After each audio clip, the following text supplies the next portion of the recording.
BK Soul Boom. Y'all already know what time it is. You're now tuned in with your guys, Big Joe and Lil Joe. Pops, you got something you want to say real quick?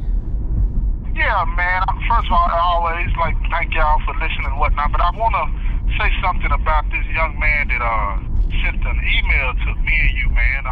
His brother named Ahmad, right? Mm-hmm. He sent an email saying how he appreciated, saying what me and you were doing and how it was affecting millions of people around the world and so on and so forth, and how he looked up to us. You know what I'm saying? And I just wanted to send a shout out to him because he wanted me to do that. You know what I mean? But I'm not doing it just because he wants us to. I'm doing it because it touched me, man. It really did. And I want to step on that and say that, I really appreciate all the messages that I get. You know what I'm saying? They really help me to believe that, we're going in the right direction with what we're doing, man, That's what's up. Yeah, what's up, Ahmad, man? I appreciate you sending that. I appreciate you sending that as well. But me and my pops was having a conversation yesterday. We was talking about the reasons people cheat. And when we started talking about it, he was saying, my dad, what was you saying? Why? Go say what was you saying?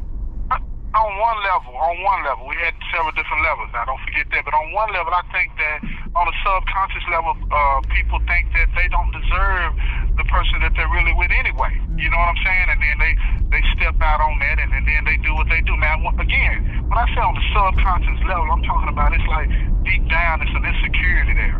You feel insecure about yourself, even though you might look like a dime piece, or if you're a man, you look like a handsome gentleman and so on and so forth. But deep down, you don't feel like that's true. And then you don't feel like that you deserve that person that you're with, even though that person is doing everything they can to let you know that they want to be with you, being faithful to you, being loyal to you, and being supportive of you. It's something about you, not them, that makes you think that you don't deserve them. You know what I'm saying? Yeah.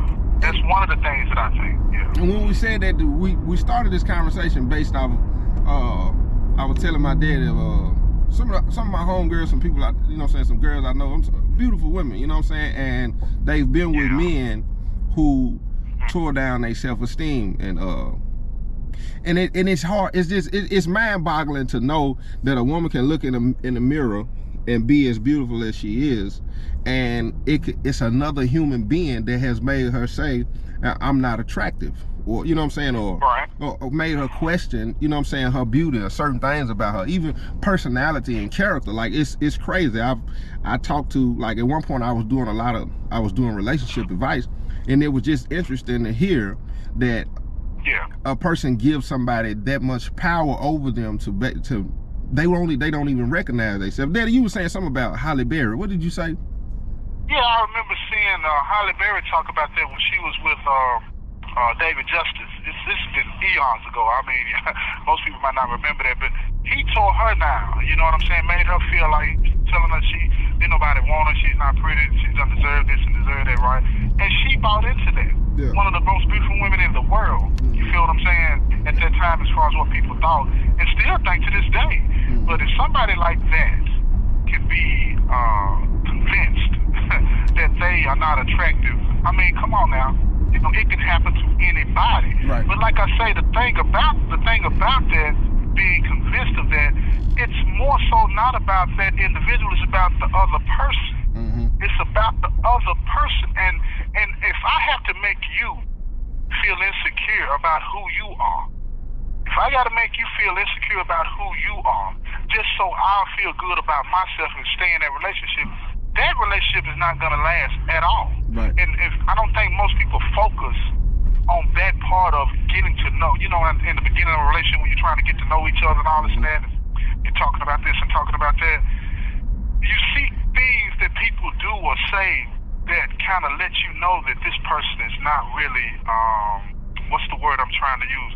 Really not secure in themselves, right? And we don't even pay any attention to that because everybody's all in love in the beginning. You know how that goes. And I think that's where a lot of people get it wrong, man. I remember, man, I was in a relationship.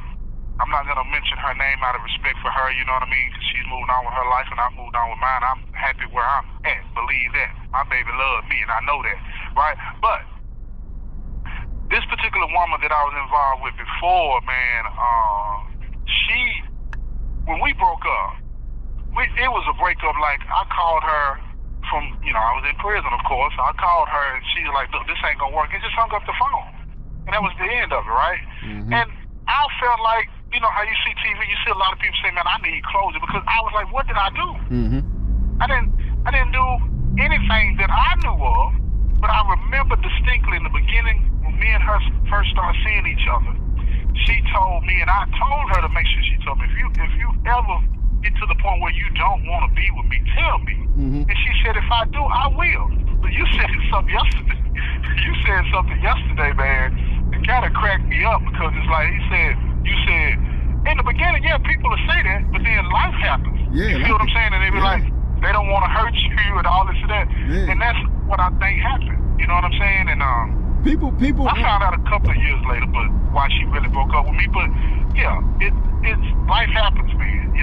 It's sometimes people ain't as grown as they think they are when they come to communicate. Like these sometimes you want to be real and mature and have these conversations, but sometimes when it's time to have that conversation, you realize, they can hurt a person's feelings, and in your mind, you would think the best thing to do is just, move a way that probably is gonna cause the same amount of hurt, same kind of, make a person question like, okay, what is going on? But I wanted to say, we were talking about yesterday how, because you can't never say what you won't do until it's that time, people say, I wouldn't do that to you, I wouldn't, I'll keep it real with you, and then when it's time to keep it real, you'll realize it's hard to keep it real.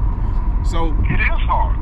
It is hard. But yesterday, I know when we were talking about the cheating thing, I said, I know me, I can't speak for nobody else. Like I know why I've stepped out in certain situations, and I know, and you asked me, why don't I communicate that? Well, at the time, I probably didn't realize, that's what I was going through, that's what I was dealing with. Now, I do, so it's easy for me to communicate that. But I'm actually gonna communicate the thing that I think, that I know caused me to step out and do certain things in the beginning. Like, and it ain't just cheating. It's, now that I'm thinking about it as we talking, it's multiple things that this has caused me. When I get bored and there's no spark, that's the reason really I got in trouble majority of the time. That's the reason why I dropped out of school. Like, it didn't challenge me. It didn't, and I carried that over into relationships as well.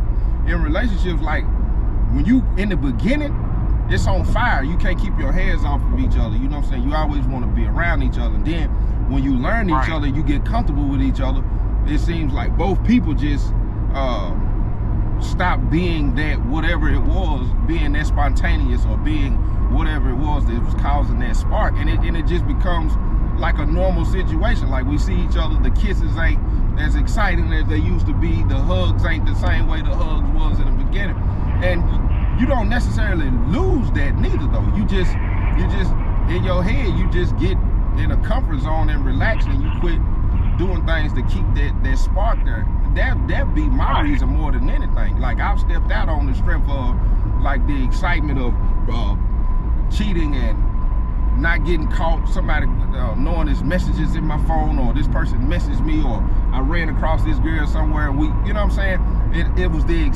trying to get that excitement back. But that was that spark. You wanted that spark. Yeah, that spark of, But I communicate that, and I'm also good now at trying to do things to keep that spark. Whether it could be just as something else. Speaking for me, I can't speak for nobody else. But commercial break me real quick, please, man. If y'all ain't already subscribed to my dad at YouTube, go subscribe to his YouTube. It's Doing Time with Joe, DOIN. I'm gonna put the link in the description. And everybody who been asking me about my daddy book, it's also on my website, jtb3.org. I'll put the link in the description to that as well. And we appreciate everybody that want to subscribe. He done reached the number. He done reached the number. Now we just got to get his watch hours up. So if you have done tuned in and listened to it, we appreciate that, man. If you haven't, man, take some time if you can. Go listen to an episode or two. Try to get them hours up. Get my daddy page monetized. That way, we can. That's another way we can support him. He keeping himself. Sustaining himself while he is. So, but yeah, that's. But huh? Go ahead. Now, what were you saying? I said that be my thing. I'll try to do stuff to keep that spark. But now, and it could be something just as simple as, let's not sleep together right here. Let's go to the hotel for the night. For some reason, now I'm just speaking for me. I ain't speaking for everybody else. Sometimes it's just something about a change of venue. You know what I'm saying? Change of venue. You know what I'm saying? Put on something nice. You know what I'm saying? And it can spark that. You know what I'm saying? Let's go out of town and do something. Go out to eat date night. You know what I'm saying? Little stuff like that. Some people just get so comfortable. You know what I'm saying? And then they lose it. But that's always been my thing. So now I'm kind of ahead of it. I'm ahead of it. You know what I'm saying? I got ways of communicating it with humor. You know what I'm saying? And that's my thing. I can't speak for everybody else. Yeah, but what you're telling me, what you're saying now, I'm rethinking some things from yesterday. What you just said, and the way I understand it, is that when people decide that they want to be involved in a relationship on whatever level, you know what I mean? It's a matter of getting to know that person, because if a person really is understanding what you're saying, and if you're communicating it effectively, if they really understand what you're saying, then they're gonna know that they're involved in a relationship with somebody that can, you know, he likes to keep it spicy. You feel what I'm saying? He likes to keep the intrigue and the things like that going on. But if they don't know that, that's where it gets unfair. Right. You see what I'm saying? Right. And that's what I'm thinking about as far as.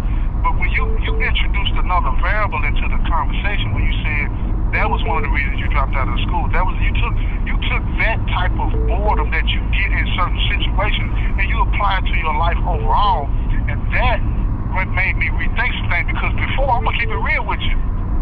You know, I was all prepared to say, even for me, I was all prepared to say in this conversation that when we're not being as honest as we should be in the beginning of a relationship about whoever and however we get out, that's being emotionally cowardly, right? Right. But when you just, a few minutes ago, when you said, well, I was like that in school, and then it made me think, wait a minute, this is not cowardly.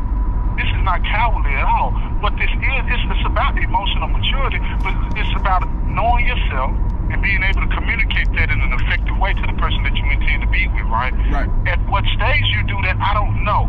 But I know you have to do that in the beginning, because you got to give that other person the opportunity to decide if that's what they want to deal with. Right. You know what I'm saying? Right. Because we don't do that, and that's why I think people get hurt.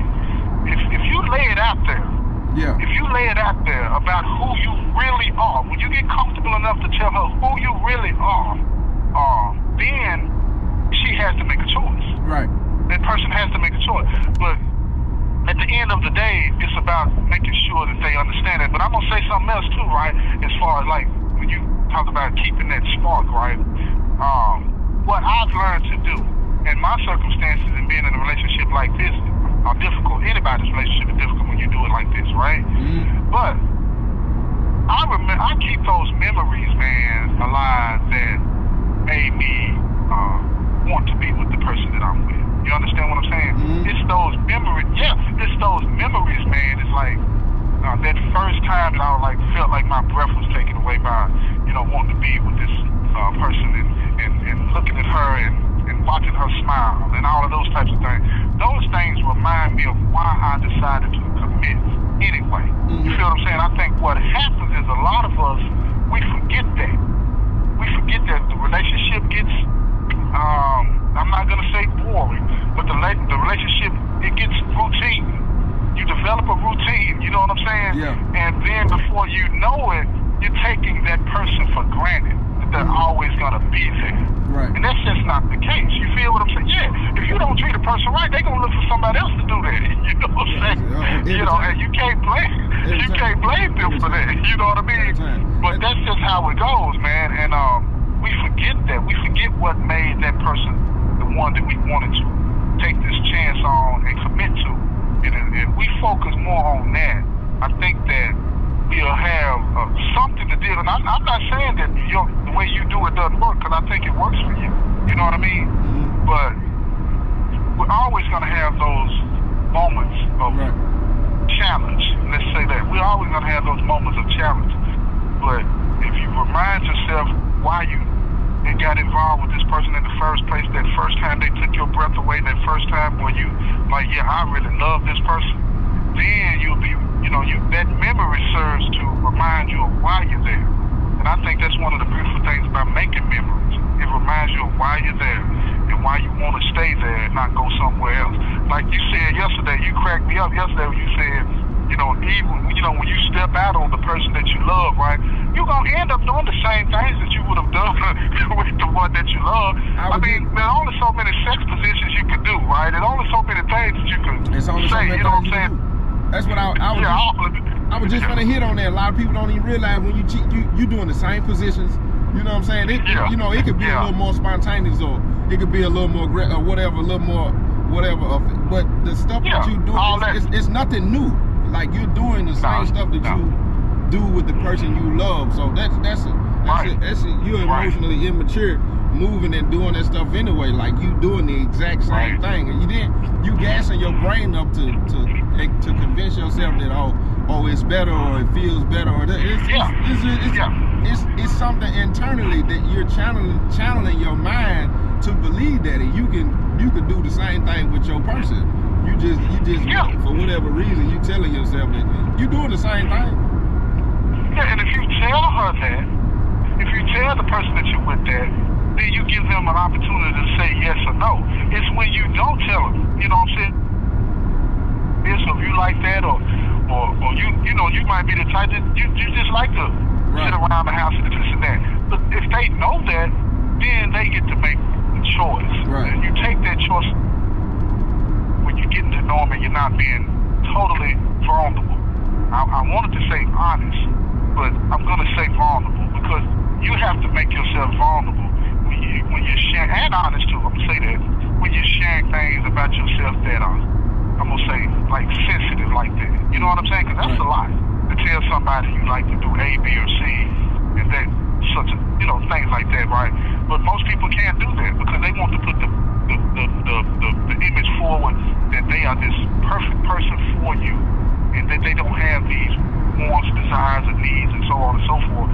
When if you just tell them that and give them the opportunity to process that, I think that you'll be okay. I mean, I know you will. It's just about being honest and vulnerable, man. Right. And that's just that on that. And a lot of people have a hard time doing that. And I understand why people have a hard time doing that too, man. Because you don't know if you can trust this person to hold that. Because you know when people get mad and break up, they get to talking about you and saying all this and that, making you feel some type of way, and not to mention what somebody before this person that you with might have done to you to start to affect your self-esteem. And get back to what you said at the very beginning.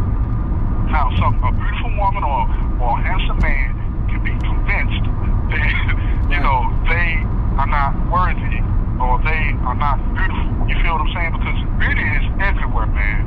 Beauty is everywhere. And it's beauty in the eye of the beholder. You feel what I'm saying? But I'm going to tell you something. The eye that needs to be beholding that beauty first before anybody else is you. Right. You understand what I'm saying? If you don't believe that you are worthy, if you don't believe that you're beautiful because you're made in the image of the Most High, if you don't believe that, you already got problems before that girl or before that boy. You feel what I'm saying? Yeah, there it is. And just like that, you know what I'm saying? Y'all done kicked it with the guys. You already know what time it is, man. If you took something from that, man, jump in the comment section, let us know. And like I said, if you ain't on my daddy YouTube, go check it out in this podcast. It's the same thing, Doing Time with Joe.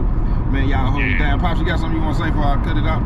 Hey, I want to say I appreciate you, man. You know what I'm saying? I love you. You know that. You know what I mean? And I love all of y'all out there. Thank you for all the support. All right? Man, love you too, man. Let me hang this up real quick.